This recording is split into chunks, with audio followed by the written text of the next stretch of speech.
सिकंदर अली राहपोटो साहब जी 180। बिस्मिल्लाहिर्रहमानिर्रहीम।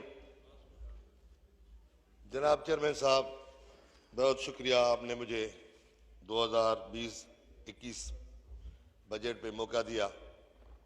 सबसे पहले तो कोविड-19 में जो पैरामेडिकल स्टाफ है और आर्म फोर्सेस के हमारे जवान हैं, मैं उन सबको सलाम पेश करता हूं, जिन्होंने अपनी जान पे खेल के हमारी और हमारे वतन अजीज़ की खिदमत की है। इंशाअल्लाह इस आजमाइश से हम निकल जाएंगे। उसके बाद सर आते हैं बजट पे। ये जो बजट है, मैं तो इसको अवाम दुश्मन बजट समझता हूँ। कोई रिलीफ नहीं है और तो कुछ नहीं, कम अज़ कम सिंध गवर्नमेंट से सीख लेते कि उन लोगों ने इन मुश्किल हालात में 10% गरीब जो ग्रेड 1 से लेकर 16 तक तनख्वाहदार हैं उनकी 10% बढ़ाया है। मुझे एक अफसोस और भी होता है, जो सिंध से यहाँ MNA आए हुए हैं, चाहे PTI से हो या MQM से हो या GDA से हो, कि हमारे सिंध के जो NFC अवार्ड में 229 अरब रुपए जो वफाक के पास है वो नहीं दिए। उस पर तो कोई बात करने के लिए तैयार नहीं है जो सिंध से आए हैं। बाकी सिंध के हॉस्पिटलों की बात करते हैं, सिंध में कुत्ते के काटने की बात करते हैं। मैं इनको चैलेंज देता हूं, मेरे साथ चलें, क्योंकि मेरा ताल्लुक है सेवन शरीफ से, डिस्ट्रिक्ट जामशोरो से। सेवन शरीफ में चेयरमैन बिलाल भुट्टो ने इफ्तिताह किया है उस हॉस्पिटल का, जो कराची के सबसे बड़े हॉस्पिटल उनके मुकाबले में हॉस्पिटल है। न सिर्फ वो मेरे हल्के के बंदे उधर आते हैं इलाज के लिए, बल्कि सिंध और बलूचिस्तान और पंजाब के लोग भी उधर आते हैं उस हॉस्पिटल के लिए इलाज करने के लिए। तो बजट में तो ये बात हो गई, और अफसोस भी हुआ कि ये जो 229 अरब हमारे इधर वफाक जो नहीं दे रहा है, उस पर तो नहीं बात कर रहे हैं। अभी आता हूं सर मैं अपने हल्के पे। सर मेरा हल्का है डिस्ट्रिक्ट जामशोरो, और एक तरफ तो पहाड़ है, दूसरा तरफ दरिया है, बीच में एक बेल्ट आता है जिसमें जमींदारी होती है। आजकल टिड्डी दल ने इतना हमला किया है उधर कि उधर जितनी भी फसल थी वो तकरीबन तबाह बर्बाद हो गई है।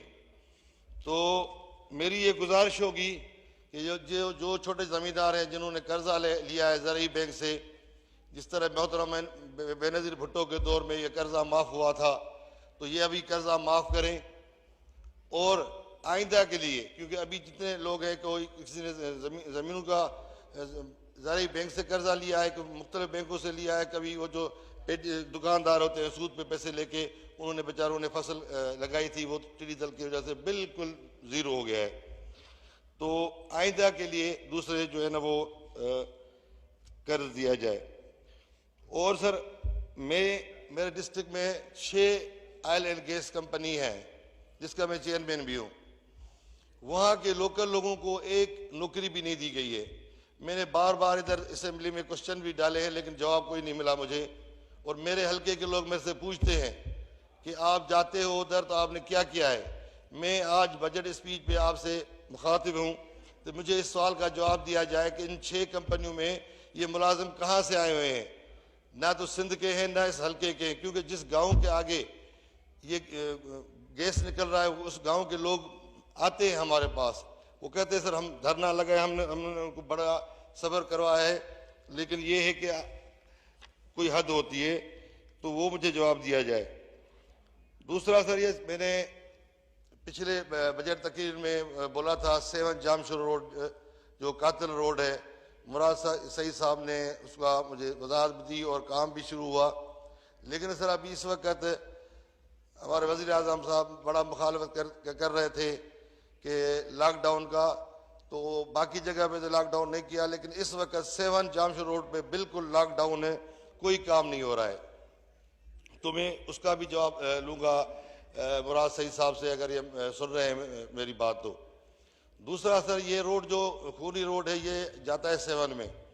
सेवन शरीफ आपको पता है मुर्शिद कलंदर लाल शहबाज का शहर है, और न सिर्फ पाकिस्तान का छोटा बड़ा गांव शहर के लोग आते हैं, लेकिन दुनिया के लोग उधर आते हैं, और वो रोड क्रॉस करता है सेवन शहर में। अभी भी इस वक्त भी लोग उधर मर रहे हैं रोड एक्सीडेंट की वजह से। तो इस वक्त बड़ी अशद ज़रूरत है वहाँ हमें बाईपास की। जनाब चेयरमैन साहब, मैं आपकी तवज्जो चाहता हूँ। जनाब चेयरमैन साहब। जी सिकंदर साहब, मैं आपको सुन रहा हूँ जी।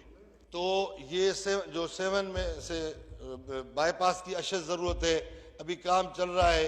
मैं कहता हूँ बराए मेहरबानी, ये पूरे पाकिस्तान का मसला है, सिर्फ सेवन का नहीं है, क्योंकि ज़ायरीन तो कलंदर लाल शहबाज भी उधर आते हैं तो पूरे पाकिस्तान के ओवरऑल वर्ल्ड के आते हैं। तो इसको बाईपास दिया जाए। दूसरा सर, एक मंचर झील है जो एशिया की सबसे बड़ी झील है। काश अगर पंजाब में होती या किसी और सूबे में होती तो वो हशर नहीं होता। उसमें पानी है तकरीबन 15 फुट अभी पानी है इसमें, वो बिल्कुल खारा हो गया है, नमकीन हो गया है। उस पर काम चल रहा है, वफाक पैसे दे रहा है, 1 अरब रुपए से ज़्यादा पैसे उधर लग चुके हैं। मैं कहता हूँ इसका हिसाब होना चाहिए, कोई JRD बनाए कि ये एक 100 अरब ये कहाँ गए और किधर गए हैं। और दूसरी बात सर, ये कौमी असम्बली के जो मुलाजमीन हैं, कम अज़ कम जो तनख्वाह है, जो हमारी मेहनत कर रहे हैं, हम देखते हैं रात को 7, 8, 10 बजे तक भी इधर बैठे होते हैं, और नहीं तो कम 10% करनी चाहिए। मेहरबानी करें 5% इनका दें। ये भी हमारे भाई हैं, गरीब हैं, पाकिस्तान के कौमी असम्बली के मेंबर पाकिस्तान के लोग जो आते हैं उनकी खिदमत करते हैं। बड़ी मेहरबानी आपकी। इंशाल्लाह मेरी ये तजवीज़ें आपको पसंद आई होंगी। थैंक यू सिकंदर साहब, थैंक यू वेरी